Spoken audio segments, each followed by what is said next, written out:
Tribunal Constitucional.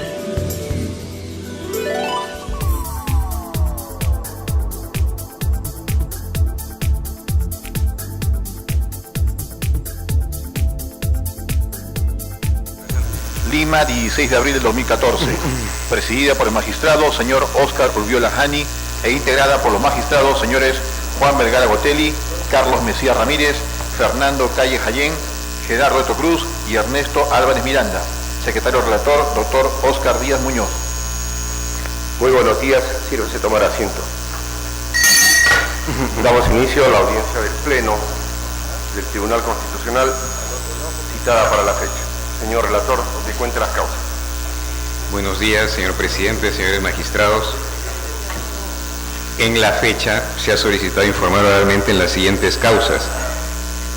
Causa número 12, expediente 1221-2014 habeas corpus, interpuesto por Manuel Torres Quispe contra Elvira Barrios Alvarado y otros jueces de la Sala Penal Especial de la Corte Suprema de Justicia de la República.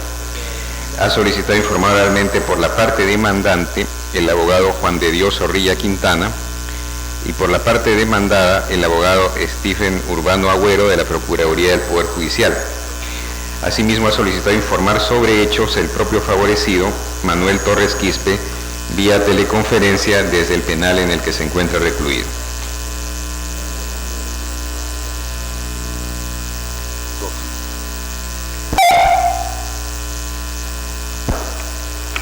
El señor Manuel Torres Quispe. ¿Se encuentra en línea el señor Manuel Torres Quispe?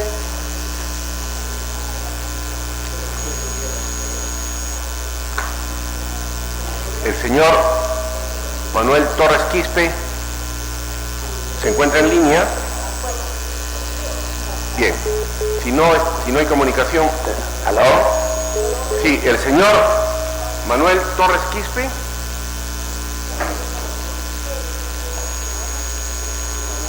El interno Manuel Torres... ¿Aló? Sí, el señor Manuel Torres Quispe está en la línea. Bueno, no hay comunicación. Vamos a proceder a recibir el informe técnico del abogado defensor. Puede hacer uso de la palabra.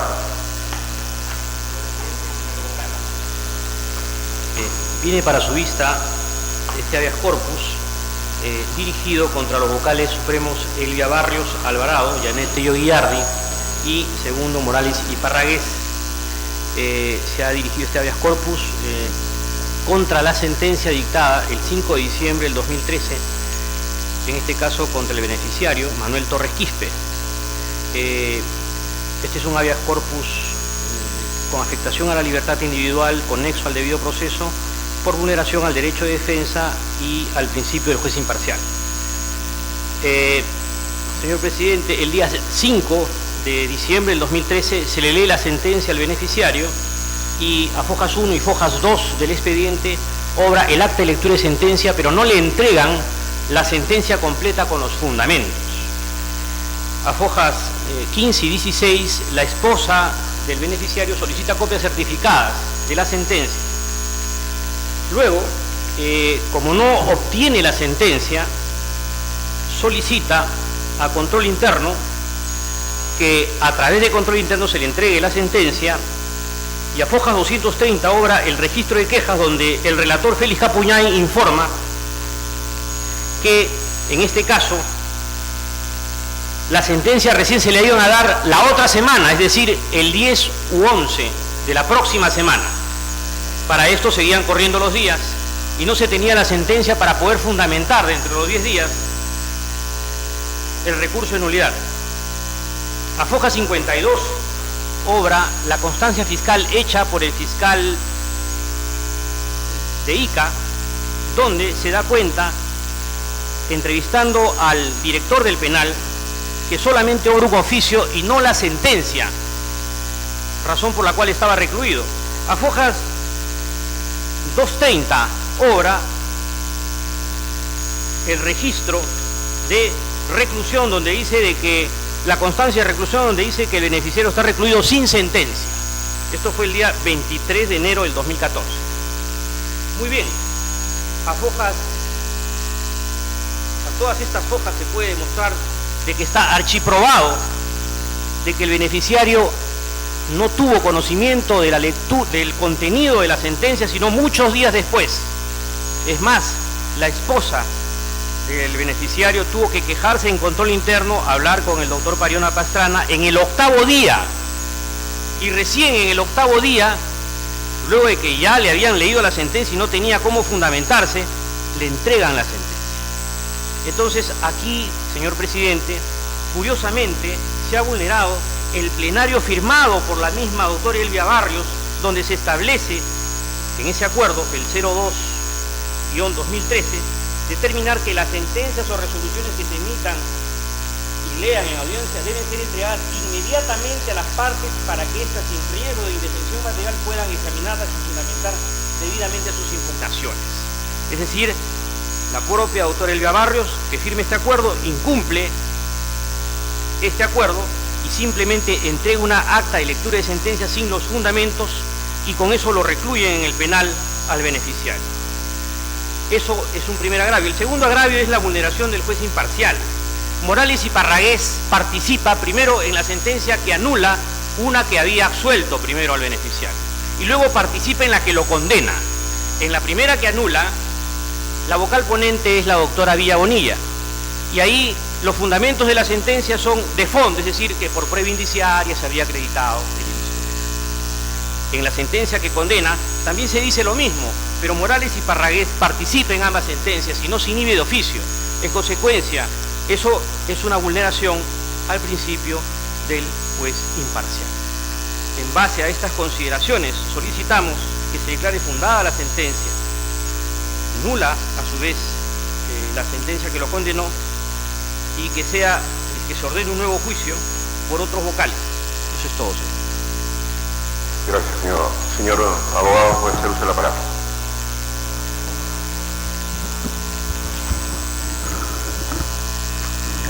Señor presidente, muy buenos días. Señores magistrados, también muy buenos días. En representación de la Procuraduría Pública del Poder Judicial, solicito se siga a declarar infundada la demanda de Habeas Corpus. Por una razón fundamental. Como lo acaba de señalar acá el abogado de la parte demandante, él alega la afectación de su derecho de defensa del patrocinado, por cuanto no se le había entregado la copia de la sentencia para poder fundamentar el recurso de nulidad. Sin embargo, acaba de manifestar que, posterior a la interposición de la demanda, contaba con dicha sentencia, contaba con la copia de la mencionada sentencia y en virtud de ella pudo interponer el recurso de nulidad. Entonces, momento posterior a la interposición de la demanda, ha cesado la afectación a su derecho a la defensa, por lo que consideramos que en este extremo debe declararse frustración de la materia. Además, como está probado en autos, el demandante pudo interponer su recurso de nulidad y en ningún momento alegó la referida ausencia de copias para poder fundamentarlo. Respecto al agravio denunciado al juez imparcial, debo mencionar que este no ha sido denunciado o referido en la demanda de autos, en la demanda de habeas corpus. Recién ha sido introducido en el recurso de apelación contra la sentencia de primera instancia que declara infundada la demanda, por lo cual considero que no debe emitirse pronunciamiento al respecto. Muchas gracias. Hacer uso de la réplica, señor abogado. Brevemente, por favor. La sentencia en materia de vista establece dos cosas. Dice que, como lo ha repetido aquí en la Procuraduría, de que no tuvo indefensión porque fundamentó su recurso. Sin embargo, lo mandaron a Cachiche sin sentencia. 8 días sin sentencia. Y si la esposa de mi patrocinado no le reclama a Pariona Pastrana, no hubiera podido fundamentarlo. O sea, se ve el acto de desesperación de la esposa por obtener la sentencia. Está, como lo vuelvo a repetir, más que probado de que en el penal de Cachiche el 24 de enero no había sentencia. A los pocos días, el 9 de enero no había sentencia en el penal de Cachiche, con acta fiscal. Entonces, no se puede decir, ¿no?, de que como sí tuvo la sentencia 2 días antes para fundamentarla, entonces no hubo violación de los derechos fundamentales. Aquí hay un hecho objetivo. A este señor le leyeron la sentencia, le entregaron un acta firmada por Elvia Barrios, quien dicho sea de paso firma el acuerdo plenario 02-2013, donde dice que inmediatamente lea la sentencia, le tienen que entregar copia para poder fundamentar. No dice que se la tienen que entregar 8 días después. Entonces, desde ese punto de vista, objetivamente está demostrado de que no se le entregó la sentencia, que se le encarceló sin una sentencia debidamente fundamentada por escrito. Eso en primer lugar. Y respecto a Morales y Parragués, él tenía la obligación de inhibirse de oficio, como lo hizo Pariona Pastrana, cuando quisieron hacerlo participar en el juicio oral donde se anuló la sentencia. Y no lo hizo. Son hechos objetivos que están ahí, probados. Res ipsa loquitur. Los hechos hablan por sí mismos. In claris no fit interpretatio. Cuando los hechos y las cosas están completamente claras, no hay nada que interpretar. Creo que se ha omitido pues considerar que el artículo 1 del Código Procesal Constitucional habla sobre los efectos restitutivos, reparadores de los procesos constitucionales, como en este caso el habeas corpus, ¿no? Y justamente la reparación ya fue efectuada cuando se le entregó la copia y pudo fundamentarla. No hay afectación al derecho de defensa.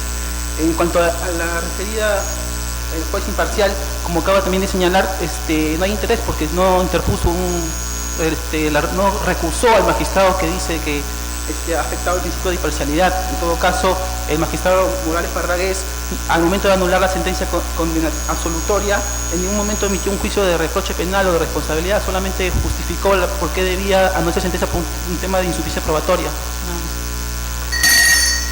Vista la causa, al voto. Causa número 14, expediente 1224-2014, proceso de amparo, interpuesto por Rafael Ángel Rodríguez Garrido contra León Ramírez y otros, jueces de la Sala Civil Permanente de la Corte Suprema de Justicia de la República y otros. Ha solicitado informar oralmente por la parte demandante el abogado José Mario Prada Córdoba.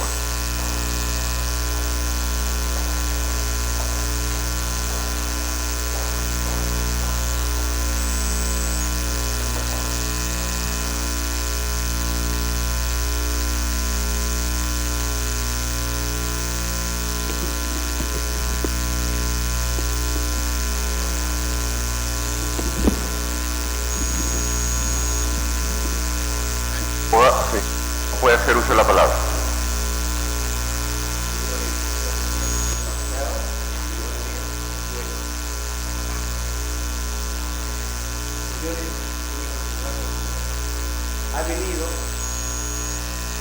Ha venido en agravio constitucional la acción de amparo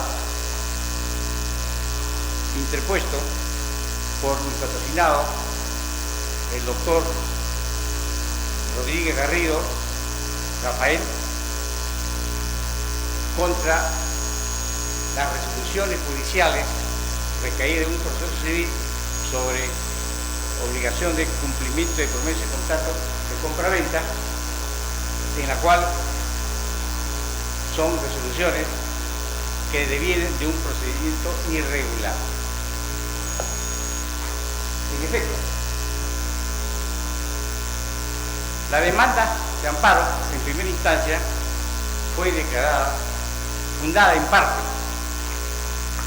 Esto es, fundada en el extremo en que obliga a que se cumpla con la transferencia de propiedad.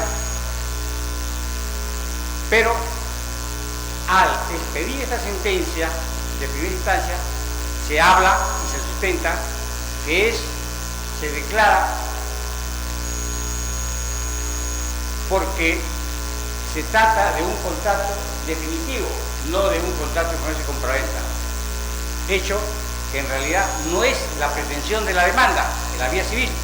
En la vía civil, la pretensión de la demanda es obligación de cumplir con el contrato de promesa y compraventa, no del contrato definitivo.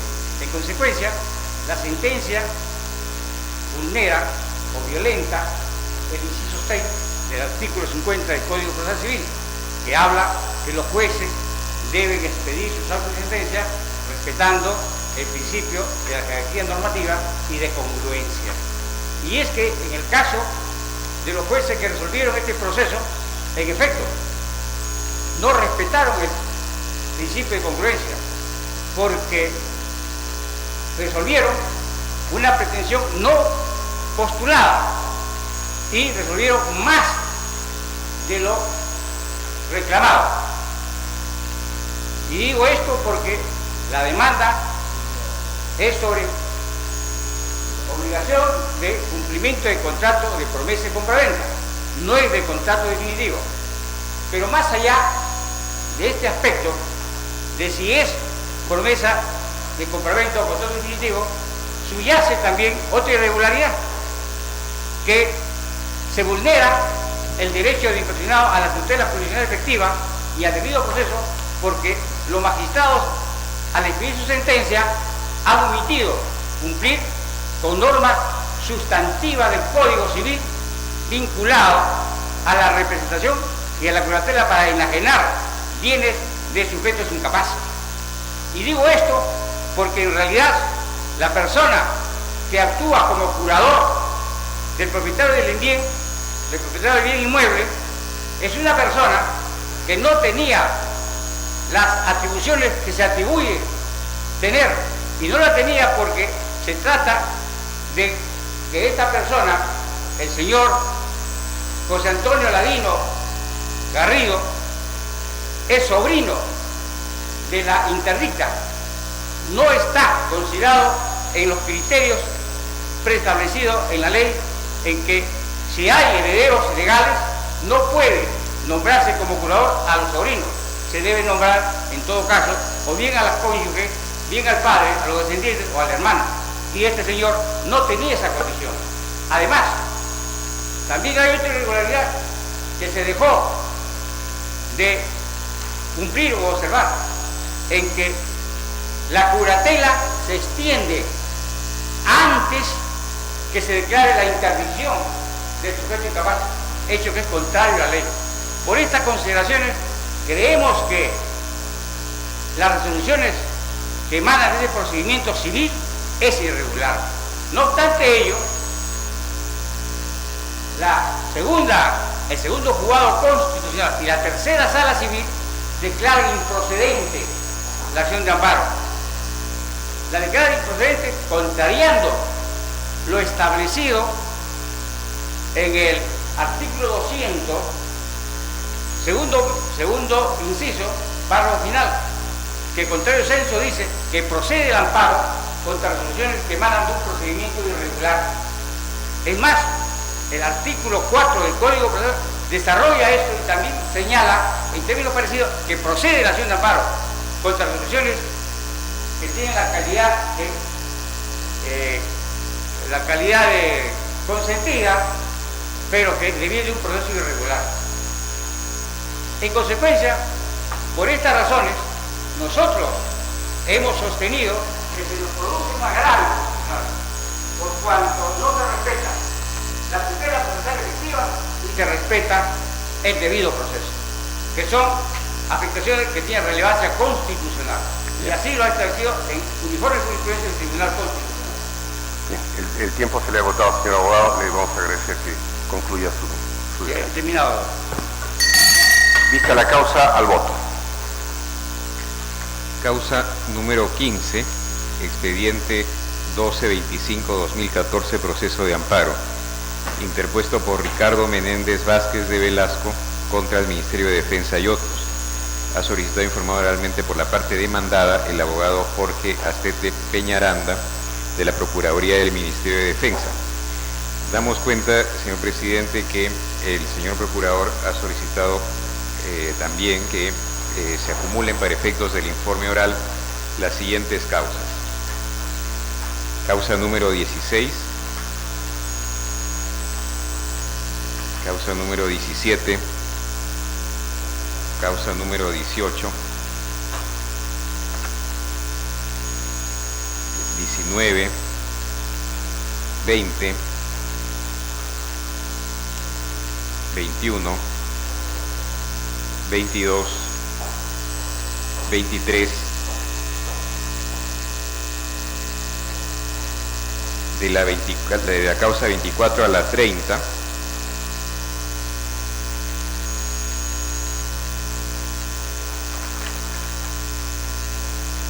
la causa número 32, causa 33, causa 34, causa 36,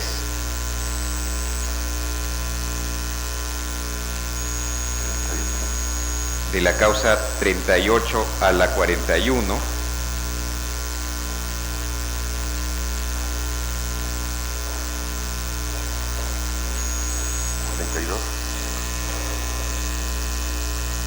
de la 43.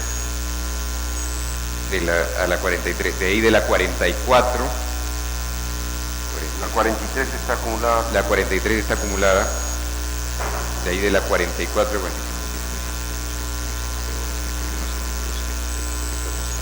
De la causa 44 a la 55. 44 a la 55.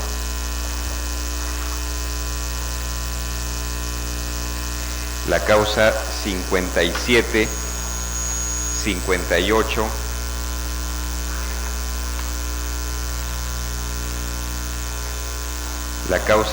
de la causa 60 a la 64,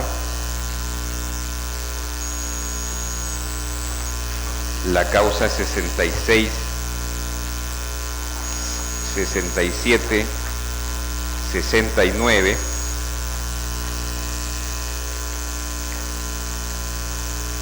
la causa 70, 71, 72,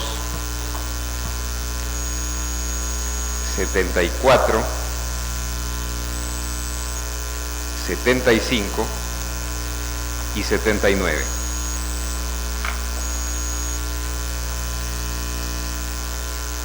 Se acumulan las causas para efectos del informe oral. Señor abogado, puede hacer uso de la palabra.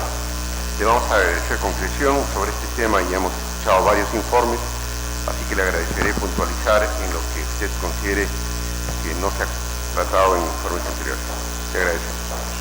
Señor presidente, miembros del jurado, me gustaría empezar simplemente haciendo un breve resumen, como ya se ha discutido esta causa con respecto a la validez del decreto legislativo 1132 y 1133, básicamente haciendo énfasis en 4 puntos, ¿no? El primero, de que estamos ante una norma heteroaplicativa y que en ese sentido se debería resolver este tribunal a nuestro entender, básicamente porque estamos ante una norma de perceptibilidad diferida, ¿no? En el segundo punto, que se tome en cuenta lo señalado en el precedente vinculante 1417 del año 2005, el caso Anicama Hernández, en el sentido de los requisitos de procedibilidad de amparos en tema de pensiones, en los cuales las demandas presentadas no se adecúan a los requisitos de procedibilidad.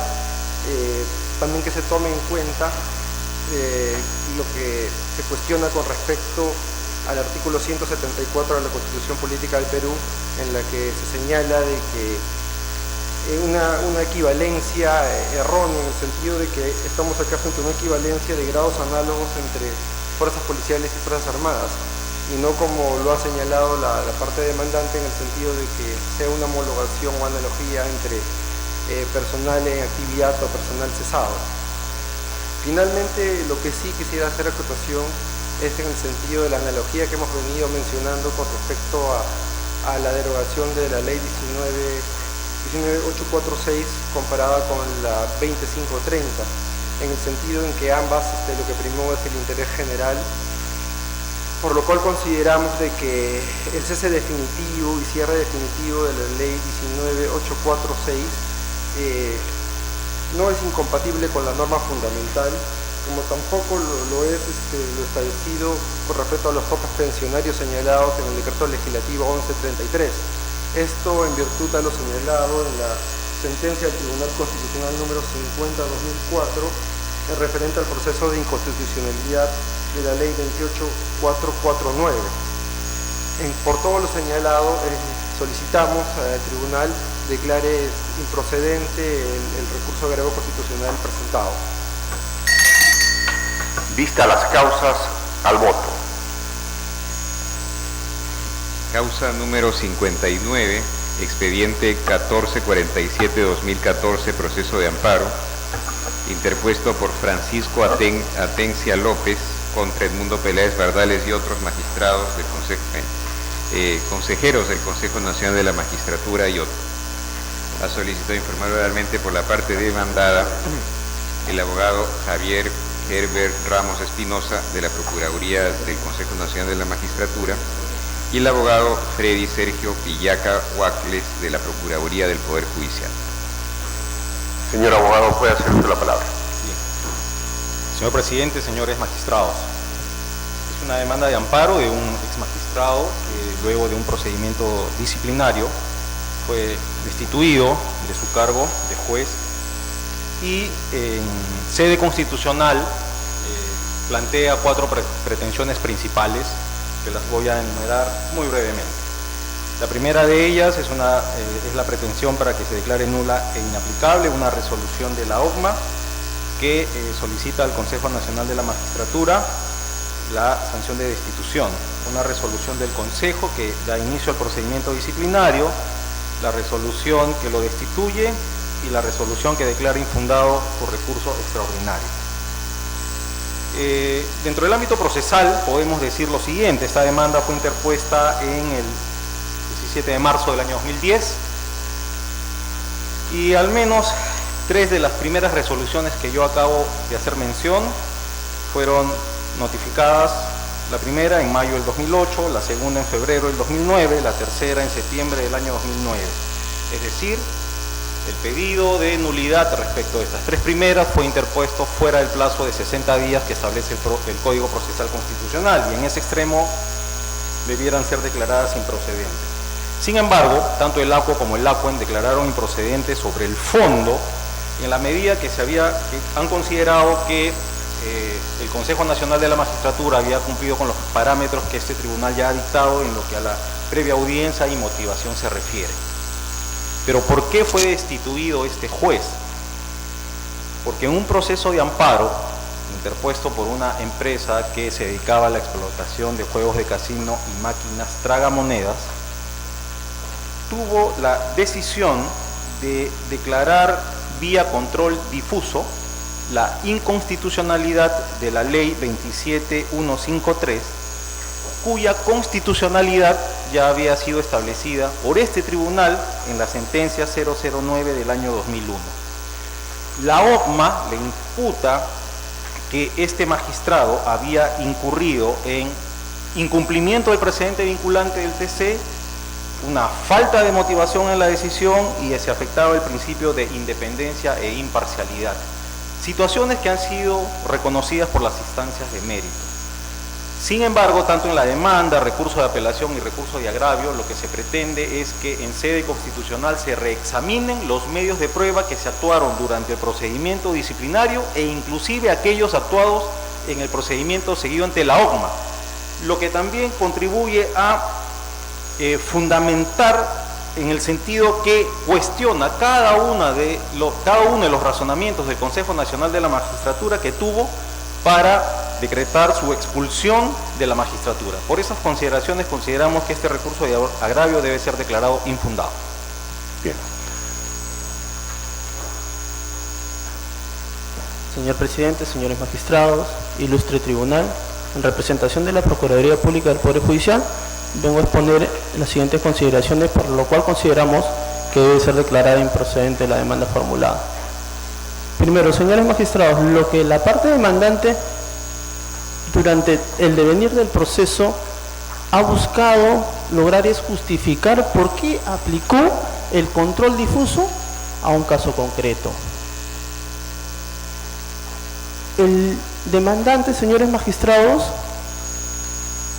desconociendo la sentencia del Tribunal Constitucional 9 del 2001, la cual declara constitucional la ley 27.153, pese a existir esa sentencia que declara constitucional esta ley, en un caso concreto, en el año 2005 declara fundada una demanda.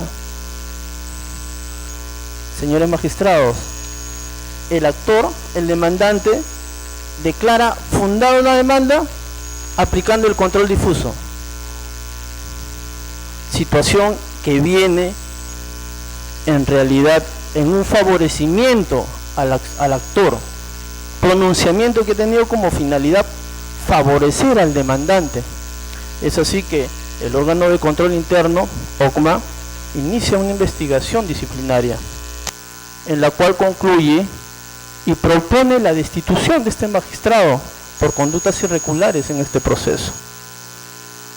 Siendo ello así, el Consejo Nacional de la Magistratura, luego de un análisis incisivo, emite una resolución administrativa mediante la cual dispone la destitución de este magistrado por conductas irregulares. Señores magistrados, el demandante, el magistrado demandante, ha actuado de forma poco veraz, a efecto de favorecer a la parte demandante en este proceso relacionado a tragamonedas, al funcionamiento de casinos y tragamonedas. Es así, señores magistrados, que solicitamos declarar improcedente la demanda por estas consideraciones. Gracias. Vista la causa, al voto. Causa número 65, expediente 1501-2014, habeas corpus, interpuesto por Ricardo Chiroque Paico contra José Luis Lecaros Cornejo y otros jueces de la Sala Penal Transitoria de la Corte Suprema de Justicia de la República y otros. Ha solicitado informar oralmente por la parte demandante el abogado Percy Daniel William Castillo y por la parte demandada el abogado Jorge Omar Vivas Oliva de la Procuraduría del Poder Judicial. Señor abogado, puede hacer uso de la palabra. Señor presidente, señores magistrados, la defensa técnica del hoy favorecido viene a solicitar a vuestro colegiado se sirva a declarar fundado el habeas corpus y ordenar la inmediata excarcelación del doctor Ricardo Chiroque Paico.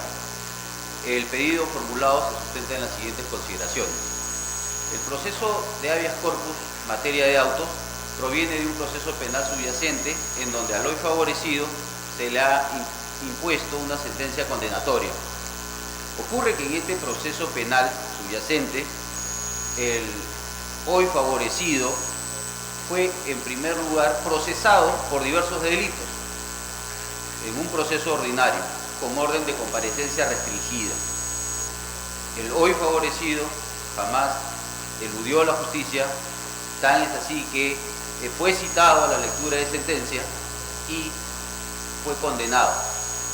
Pero ocurre algo, que en esta sentencia condenatoria emitida por la Corte Superior, los jueces superiores penales omiten sentenciar sobre un delito que era materia de acusación fiscal. Omitieron emitir sentencia respecto de este delito. El hoy favorecido interpone recurso de nulidad. El Ministerio Público no interpone recurso de nulidad contra esta sentencia que omite pronunciarse sobre un delito. El expediente es elevado a la Corte Suprema y la Suprema advierte esta omisión y literalmente dice que los jueces superiores olvidaron sentenciar este delito y que por ese olvido y estando el hoy favorecido en prisión, ellos deciden la desacumulación para que ese delito que fue materia de instrucción y de juzgamiento y no de sentencia sea materia de un nuevo juicio. Esto motiva el habeas corpus que nos ocupa. El habeas corpus que se interpone es precisamente contra esta decisión de la Corte Suprema que dispone la desacumulación y por ende no haber nulidad en la sentencia de la Sala Superior por afectación al debido proceso. ¿Y en qué se sustenta? En lo siguiente, señores magistrados. Esta decisión de la Corte Suprema de decidir la desacumulación para ordenar un nuevo juicio afecta dos principios elementales del derecho fundamental al debido proceso, que son el principio de limitación recursal y la prohibición de reforma impeius. Como sabemos, el principio de limitación recursal, como su nombre lo indica, limita al órgano revisor a los agravios que expone el recurrente. En este caso, como se lo he explicado, el Ministerio Público consintió la resolución y el hoy favorecido no argumentó esto en su recurso de nulidad. Por tanto, la Corte Suprema no estaba habilitada para conocer o ordenar una desacumulación. La Corte Suprema hizo un abocamiento indebido respecto a esta desacumulación. Entonces se afecta el principio de limitación recursal. Se afecta también la prohibición de reforma imperius. ¿Por qué? Porque siendo el propio procesado y hoy favorecido el que interpuso el recurso de nulidad, la Corte Suprema tampoco está habilitada para ordenar la desacumulación. ¿Por qué? Porque esto le causa perjuicio. ¿Y por qué le causa perjuicio? Porque la Corte Suprema, al ordenar un nuevo juicio, evidentemente en ese nuevo juicio va a disponerse o mandato de comparecencia restringida o de detención, independientemente que estará sujeto a un nuevo a la limitación de su libertad de tránsito. Pero además de estos agravios al debido proceso, cabe señalar de que la Corte Suprema tampoco está habilitada para conocer la desacumulación, porque como sabemos, el derecho a un debido proceso es un derecho continente, que se encuentra contenido con las diversas disposiciones imperativas procesales. Y señores magistrados, el artículo 20 del Código de Procedimientos Penales establece en su inciso quinto, que toda desacumulación es materia de impugnación.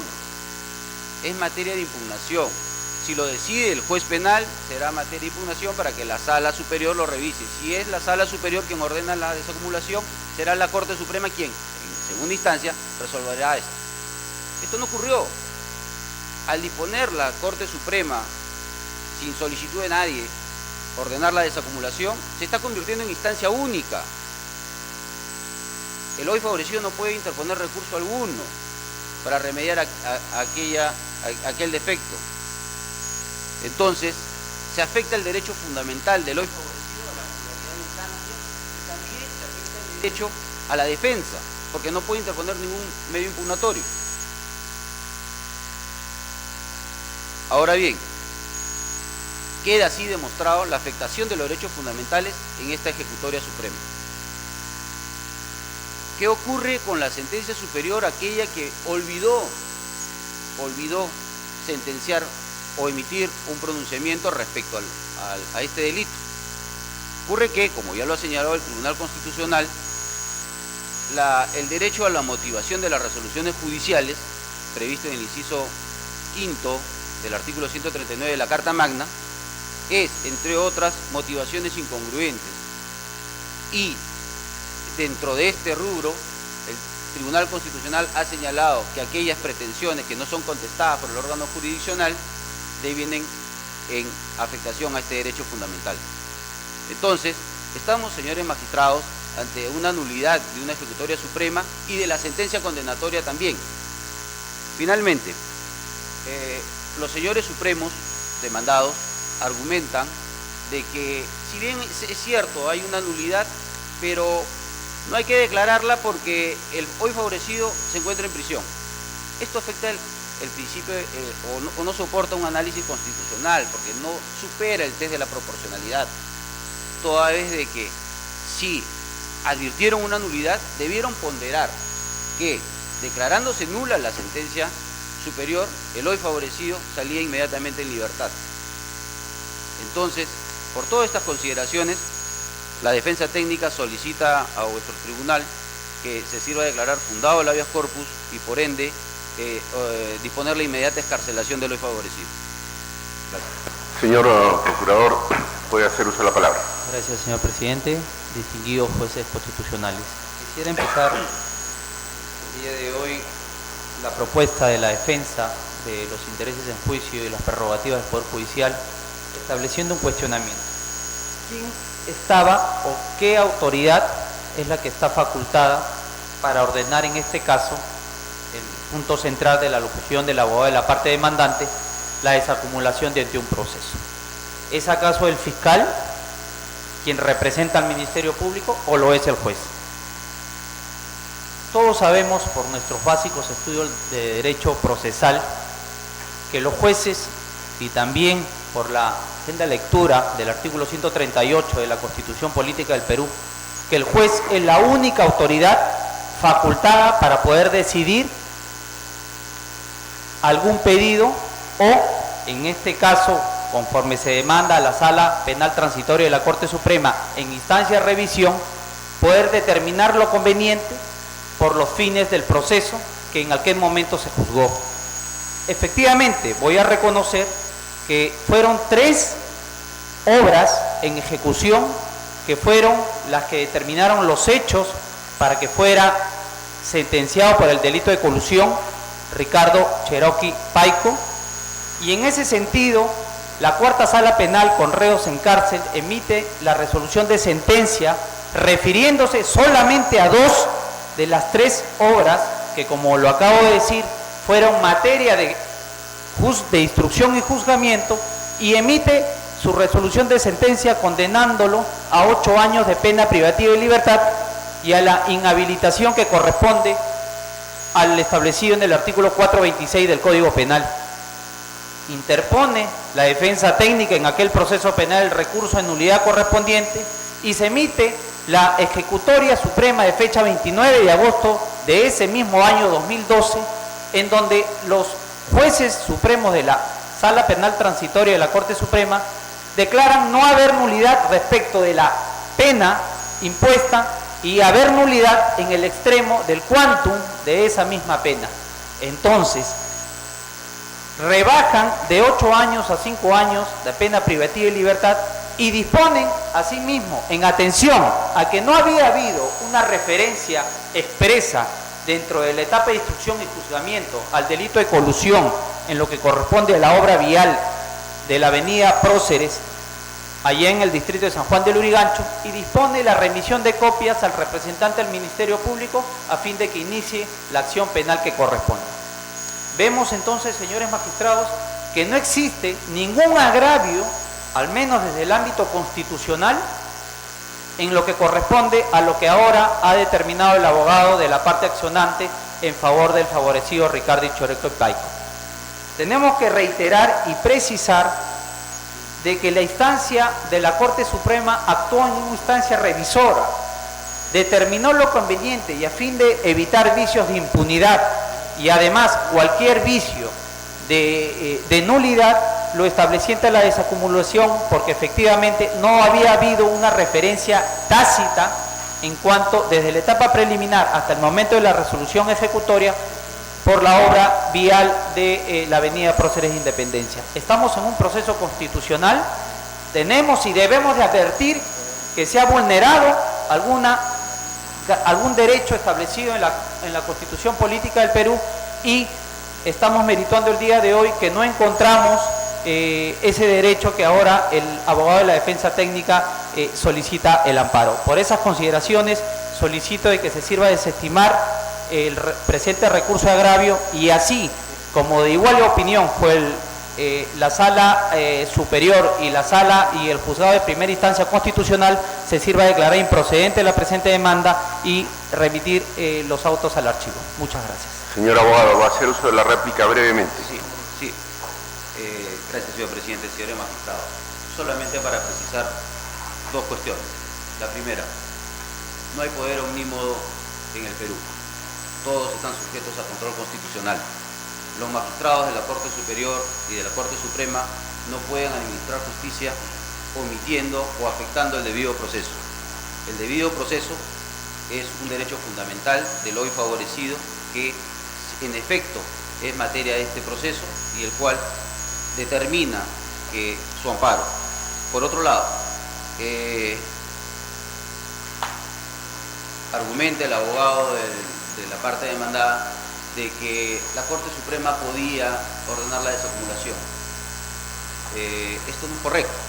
El artículo 300 y 301 del Código de Procedimientos Penales, normas procesales imperativas de obligatorio cumplimiento, establecen que la Corte Suprema solamente puede declarar nulidad o absolver o condenar si es que el Ministerio Público impugnó. En este caso, el Ministerio Público no impugnó, estuvo de acuerdo en la omisión garrafal de la sala al emitir pronunciamiento respecto a este delito.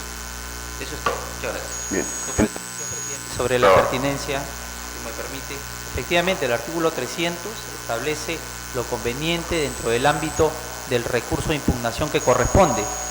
Y debo decir y también es de entero conocimiento del abogado de la parte demandante, y aquí yo evidencio vicios de temeridad y de mala fe, de que el recurso de nulidad que interpuso efectivamente la parte demandante no hizo referencia efectivamente a lo que le correspondía, porque evidentemente le favorecía que no, y esto por quantum de la pena, no, la no referencia a ese tercer caso o a ese tercer hecho en cuanto a la obra que le comentaba de la vía de la avenida Próceres de Independencia. Sin embargo, el representante del Ministerio Público, cuando también dentro del ámbito de su recurso interpone el recurso de nulidad, no hace tampoco referencia a este tema de este tercer caso, de este tercer hecho. Sin embargo, lo que corresponde al artículo 300 del Código de Procedimientos Penales habla o se refiere efectivamente al ámbito de impugnación que le corresponde a las partes cuando interpongan en el recurso de apelación o en este caso el recurso de nulidad. No hubo referencia alguna, ni de la parte procesada, ni de la parte agraviada, o en este caso el representante del Ministerio Público, y es por ello que los jueces supremos, a fin, como repito, de evitar vicios de nulidad o evidenciar también vicios de impunidad, decidieron la desacumulación que corresponde y el inicio de un nuevo proceso penal. Aquí nada tiene que ver que se inicie un nuevo proceso penal.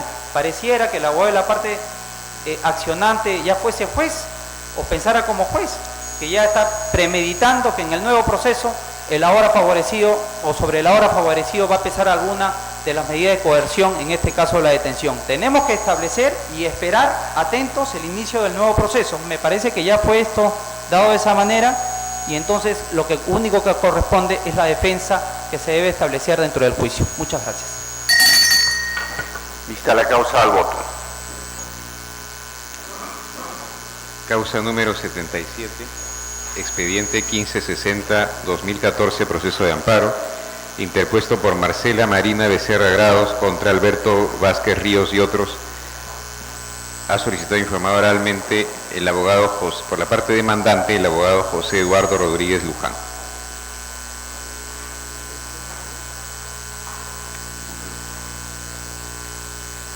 ¿Qué número de causa? 77. Señor presidente. Señor abogado, puede hacer uso de la palabra. Señor presidente, señores magistrados del Tribunal Constitucional, viene a la vista el recurso de agravio interpuesto contra la resolución 4, que confirma la resolución 2 emitida en el expediente 4013-2013. Como fundamentos del agravio,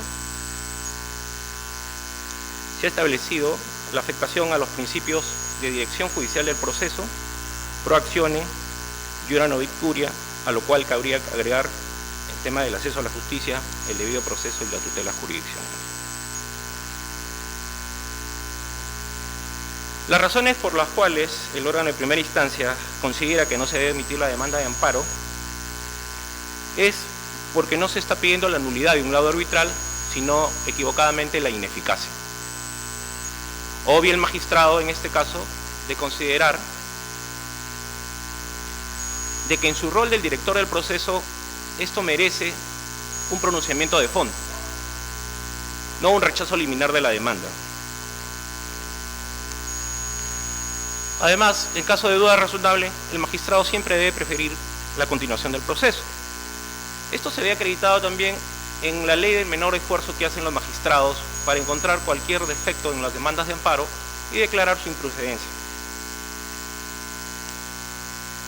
En este caso, el criterio que utilizan los magistrados, tanto de primera como segunda instancia, es considerar que el amparo del derecho de propiedad tiene que estar registrado e inscrito en registros públicos, con lo cual, en el fondo, también están valorando los medios probatorios y solicitando documentos que no vienen al caso, porque en nuestro sistema de inscripción registral, que protege el tema de derecho registral, la inscripción no es constitutiva, simplemente prima el consenso.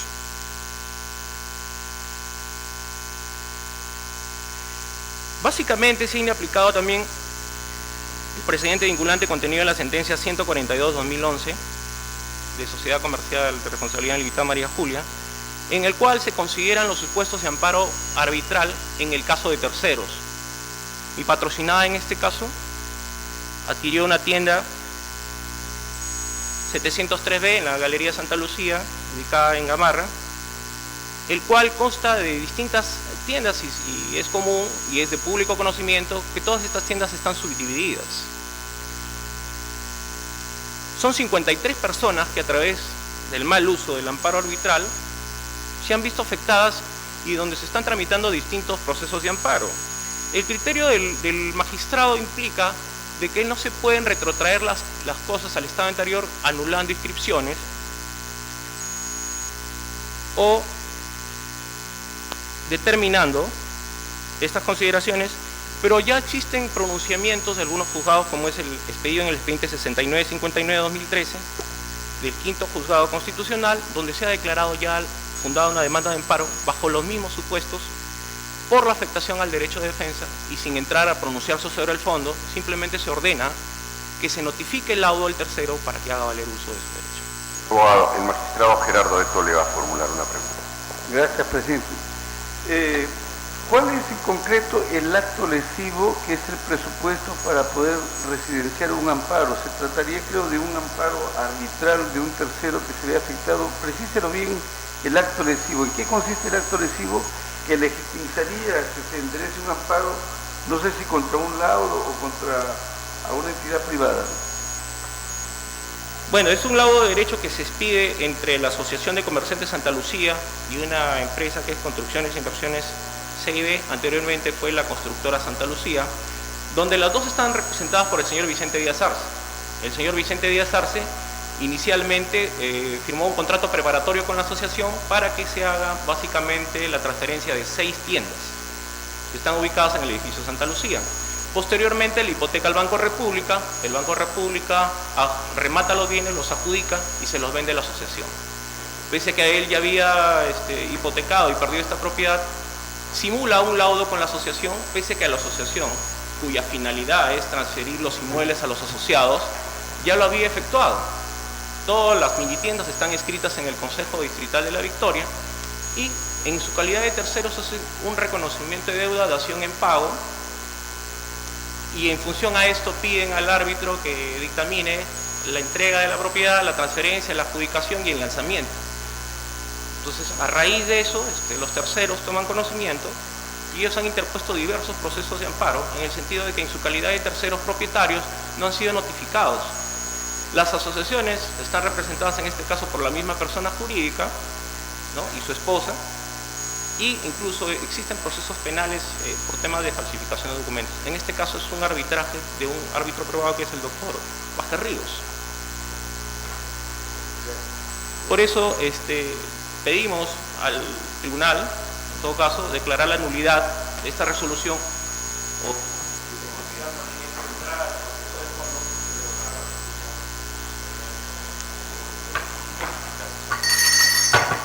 Vista la causa, al voto. Causa número 78, expediente 1562-2014, proceso de amparo, interpuesto por Walter David Luque Chaiña contra el Consejo Nacional de la Magistratura. Ha solicitado informar oralmente por la parte demandante el abogado Walter David Luque Chaiña y por la parte demandada el abogado Wagner Juanito Vidarte Montenegro de la Procuraduría del Consejo Nacional de la Magistratura.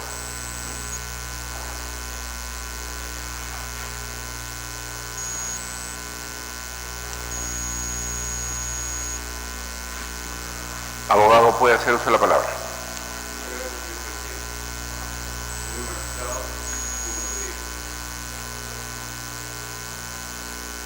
Comenzaré diciendo de que es imposible en este breve tiempo que se me ha concedido poder referirme a todos los hechos que hemos fundamentado en nuestro recurso de amparo. De modo que voy a referirme solamente a algunos puntos, los cuales considero importantes y suplico a este tribunal revisar este expediente, por cuanto en dicho expediente, en forma concreta y con pruebas indubitables, estamos acreditando no solamente la violación al derecho fundamental al debido proceso y a la tutela procesal efectiva, sino que también estamos demostrando actos lesivos a los tratados internacionales como es la discriminación o el trato diferenciado, el abuso de poder del Estado, abuso de jurisdicción, etc. Así, por ejemplo, dentro de un debido proceso, en un concurso público para acceder a la magistratura, el CNM hace una modificación al reglamento, faltando 13 días o antes de que se dé inicio a la inscripción para este concurso. En esta modificación, el CNM propone y dice de que a partir de la fecha, los diplomados tendrán que tener los siguientes datos: el horario y los días en los que se llevaron a cabo. Sin embargo, la pregunta que habría que hacernos es de que si en 13 días los postulantes podrían, digamos, adquirir diplomados donde consten estos requisitos. Es imposible. De modo que esa modificación se tendría que aplicar a futuro. Pero en mi caso concreto, por ejemplo, presento 19 diplomados y no se me califica ni uno. ¿Por qué? Porque no tenían estos datos. Aquí se ha violado el principio de retroactividad de la norma. Y asimismo no se me han calificado diversos documentos bajo estos parámetros, los cuales están explicados detalladamente en nuestro recurso de amparo. Por otro lado, también en este recurso de amparo hemos hecho referencia a que todo ciudadano tiene derecho a que se responda una petición concreta.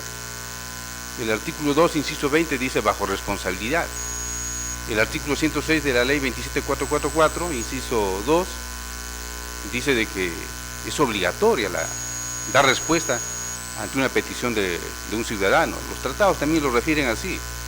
Pero nosotros planteamos una petición el 20 de septiembre del año 2012 y nunca se nos respondió. Jamás se nos respondió. Entonces aquí también se ha vulnerado el principio del derecho a recibir respuesta en forma oportuna frente a una petición concreta.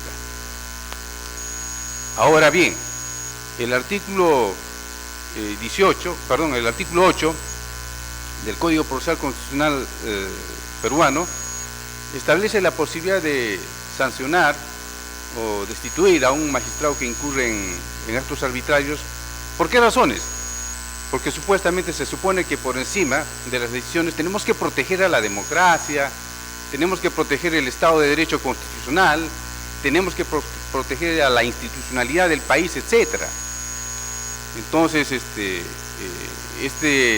artículo 8, casi con el debido respeto que se merecen ustedes, señores magistrados, pareciera que en el Perú no se aplica. O sea, este artículo está, digamos, por demás,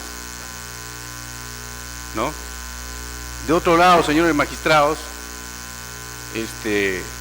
nosotros también dentro del expediente hemos presentado un documento que acredite los años de ejercicio como abogado. Ahí tampoco no se nos ha puesto el puntaje adecuado, nos han puesto 0. Diplomado 0, en varios certificados 0, como acreditando con el certificado que otorga el Colegio de Abogados 0. Entonces, yo creo que aquí hay otra intencionalidad, debido a que, con el debido respeto, yo estoy cuestionando al Estado en otro proceso y en otro tema que no es materia de este proceso de amparo, pero yo estoy presumiendo que acá hay un sentido vindicativo, porque ya no es la primera vez, sino que ya es en forma reiterada. Por estos fundamentos, señores magistrados, yo pido y suplico a este tribunal revisar en profundidad el expediente, el recurso de amparo, y por los fundamentos que allí van a encontrar, pido que se declare fundado este proceso de amparo. Señor Procurador, puede hacer uso de la palabra. Magistrados, tengan muy buenos días. Más allá de una serie de inexactitudes que viene mencionando el demandante, quisiera principalmente señalar que de conformidad con el inciso 5 del artículo 5 del Código Procesal Constitucional, ni siquiera ya existe la necesidad de ingresar al fondo del asunto, porque este es un concurso fenecido que ha concluido, es decir, es un derecho ya irreparable, porque tanto así que inclusive la resolución en virtud de la cual se realiza la convocatoria en la cual postula el demandante y el día de hoy está cuestionando, ha sido dejada sin efecto mediante la resolución 049 del 2014-CNM del 28 de febrero del 2014. Por otro lado, la demanda de amparo que se cuestiona o que es materia de debate en este momento es una demanda que no carece de contenido constitucional. Se señala una serie de discrepancias y yo que tenga entendido, las discrepancias no tienen un carácter constitucional, menos un contenido constitucional. Es más, el proceso de amparo por su propia naturaleza es restituir derechos constitucionales, no debatir o no ver derechos declarativos. Eso no existe en nuestra jurisprudencia, no existe en el tema del proceso de amparo, de modo tal que esta demanda también, de conformidad con el artículo 1 del Código Procesal Constitucional, resulta manifiestamente improcedente. Asimismo, quiero señalar o solicitar que se tome en consideración los argumentos 6, 7, 8 y 9 del expediente de la sentencia 032 del 2014 del 2012, el Tribunal Constitucional, que no es más que recoge la línea que esta demanda carece de contenido constitucional. En consecuencia, solicito que se declare improcedente. Va a ser brevemente, señor magistrado. Entonces, frente a los argumentos de descargo que acaba de vertir el señor abogado, yo me pregunto entonces, ¿cuál es la razón de ser de un proceso de amparo? Si con el curso del proceso, de la tramitación de una petición concreta en un proceso de amparo, los hechos se van a convertir en irreparables, como acaba de decir el señor abogado, porque ya se feneció el concurso, que hemos emitido una resolución recientemente, donde ya terminó todo y acá no hay nada que hacer. Entonces, ¿cuál es la razón de ser del proceso de amparo? ¿Qué es lo que pretende el proceso de amparo? Yo he pedido, señor magistrado, que se tienen que retrotraer los hechos hasta antes de la violación de los derechos humanos. Y en ese estado y en esa situación concreta se tiene que ver si efectivamente el CNM ha vulnerado o no ha vulnerado el debido proceso, la tutela procesal efectiva, si ha incurrido o no ha incurrido en actos discriminatorios, etcétera, etcétera.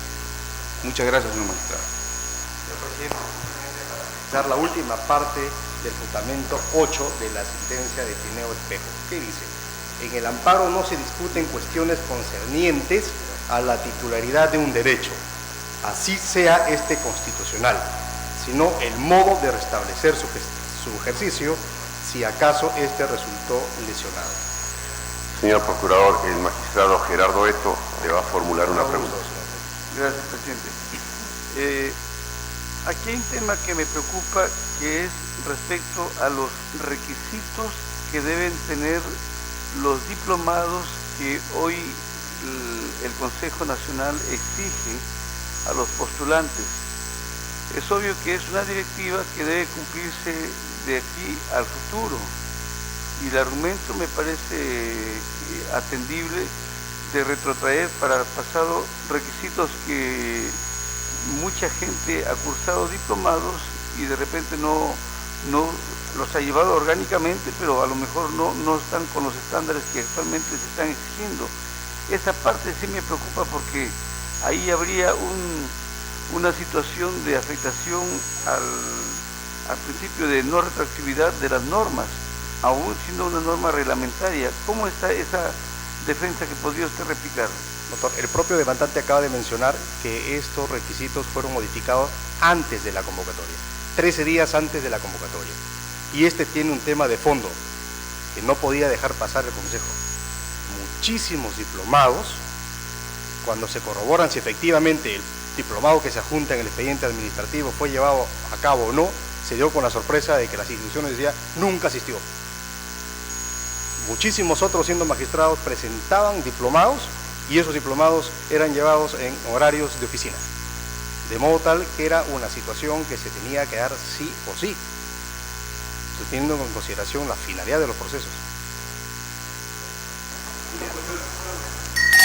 Vista la causa, al voto. Gracias.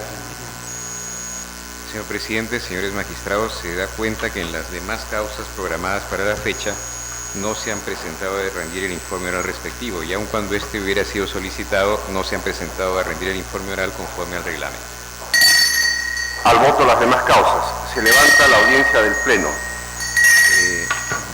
Señor presidente, magistrado Urbiola Jani, presidente de la Sala 1, y a los señores magistrados integrantes de esa sala, magistrados Zeto Cruz y Álvarez Miranda, damos cuenta que en las causas programadas para la fecha de la Sala 1 no se han presentado a rendir el informe oral conforme al reglamento, aun cuando este hubiera sido solicitado.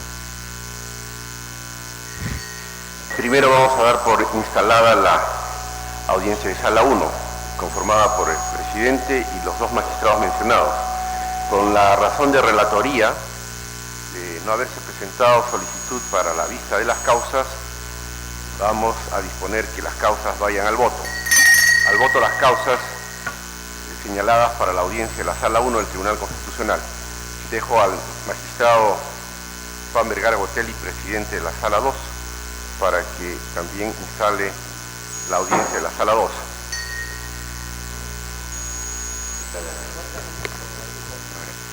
¿Queda instalada en la causa? Señor presidente, magistrado Vergara Botelli y señores magistrados de la Sala 2, integrantes de la Sala 2, Mesías Ramírez y Calle Jayem, damos cuenta que en las causas programadas para la fecha en la Sala 2 no se han presentado a rendir el informe oral conforme al reglamento, aun cuando estos hubieran sido solicitados. Vista las causas, quedan al voto. Se levanta la sesión.